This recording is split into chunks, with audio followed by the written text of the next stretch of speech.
Hello, I'm Monica Reinagel. Welcome to the Nutrition Diva podcast, where we take a closer look at nutrition trends and headlines, explain what the latest research means for you, and answer your nutrition questions. I recently got a call on the Nutrition Diva listener line from someone who had apparently stumbled across the podcast while Googling the answer to a burning nutrition question. Could eating a high-sodium soup cause weight gain? They went on to explain that they'd gained 1.5 pounds, even though they'd eaten very little the day before. Just some oatmeal, some cabbage, and a small amount of soup, which they suspected had been very high in sodium. Now, if you're in the habit of getting on the scale every morning, you've probably noticed that your weight can vary wildly from day to day in ways that sometimes seem unfair. How could I have gained 2 pounds overnight? I had a salad for lunch. I skipped dessert at dinner. I should weigh 2 pounds less. It's tempting to think that whatever we did or didn't eat yesterday should show up the next day on the scale, but it doesn't work that way. It takes a lot longer for dietary changes to result in fat loss or fat gain. So if you gain or lose even 3 or 4 pounds overnight, most of that is probably due to water weight. Here's the thing, water is heavy. A pint of water weighs about 1 pound. So if you were to weigh yourself and then drink 16 ounces of fluids and immediately weigh yourself again, you'd have gained 1 pound in about 15 seconds. A couple of hours later, a lot of that water will be collected in your bladder. So if you weigh yourself before and after visiting the bathroom, you might be able to enjoy the thrill of losing up to 1 pound in 15 seconds. As you can see, the amount of fluid in your stomach and in your bladder will have a fairly profound yet meaningless effect on your body weight at any given moment. Eventually, all the water in your body passes through the kidneys, which regulate how much water is either retained or eliminated in order to maintain the right amount of fluids and the right concentration of electrolytes. Eating a lot of salt, for example, can cause the kidneys to keep more water in circulation in order to dilute that extra sodium.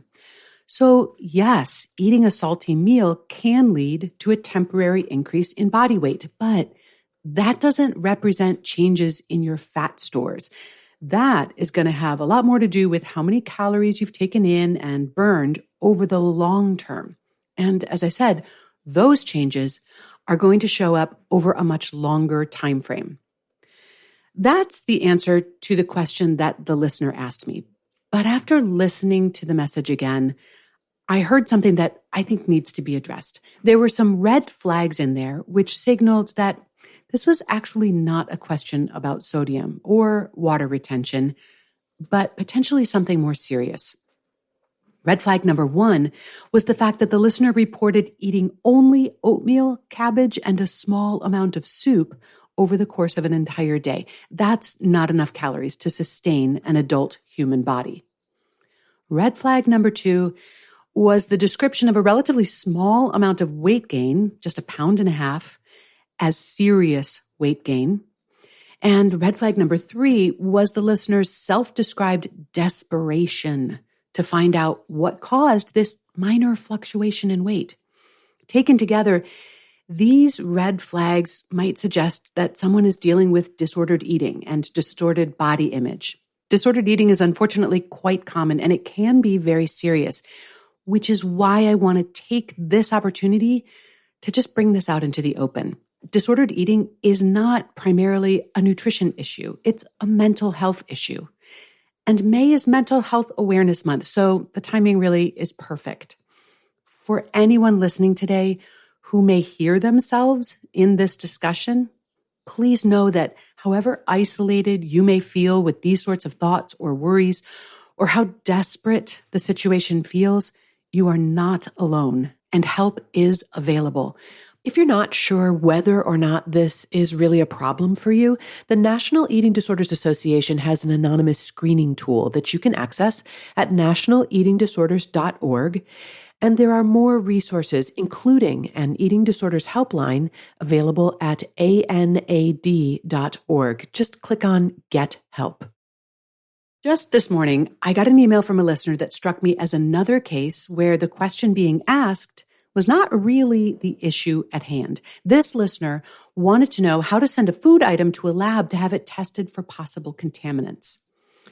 It involves a particular candy that I eat far too many of every day, the listener wrote. It's like an anti-stress medication for me. But if I found out that it was very high in heavy metals, for example, maybe that would help me cut down. I think the cost of sending food samples for toxicological testing is probably going to be more than you'd willing to spend. But do we really need something like a heavy metal scare in order to decide that we'd benefit from limiting our consumption? The fact that you're willing to go to such lengths and expense to limit your consumption of this candy suggests that this is already creating some sort of problem for you. Maybe it's uncomfortable to feel like you can't control your actions. Maybe all the sugar makes you feel crappy. Or maybe you're concerned about the impact on other risk factors, such as your blood sugar or weight or triglycerides. Would a hypothetical consequence that might play out years or decades in the future be more compelling than whatever actual consequences are playing out right now? Look, from a purely practical perspective, when there's a food that I find it difficult to resist or I'm prone to overeat, I generally don't keep it in the house.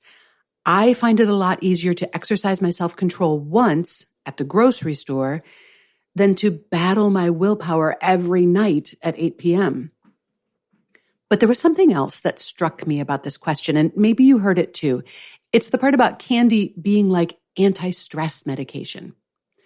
Candy or wine or chips or whatever it is for you may provide a temporary distraction from whatever stress you may be feeling. But it obviously doesn't address the source of the stress, whatever that may be. And it doesn't really reduce the stress that you're feeling in response. In fact, to the extent that you find yourself Googling food testing labs, it sounds like it might be adding more stress. In the most recent episode of the Change Academy podcast, I was talking about solutions that don't fit the problem. And I think this is a perfect example of this. There's a mismatch here between the problem, in this case, the stress, and the solution that's being applied, in this case, the candy. And I suspect that strategies for managing and mitigating stress would be more useful than sending the candy away for analysis. By the way, if you could use some support on this issue, I have a program on overcoming stress and emotional eating, and you can learn more about it at wayless.life/stress. But now we have time for just one more listener question. Could you talk about the strategy of drinking alcohol with a meal to control blood sugar spikes for use on an occasional basis? For example, when you're out for a meal and you can't immediately get up to walk around. Now, if you heard my last episode with diabetes educator Jill Weisenberger, you might recall that Jill mentioned that taking a 20-minute walk after meals is an effective way to improve blood sugar metabolism. Specifically, it helps increase your cell's sensitivity to insulin, and that helps to clear sugar out of the blood and into the muscles and other tissues. Although we didn't talk about it in that conversation, low levels of alcohol consumption, so less than 5 drinks a week, are also linked to improved insulin sensitivity in longitudinal studies.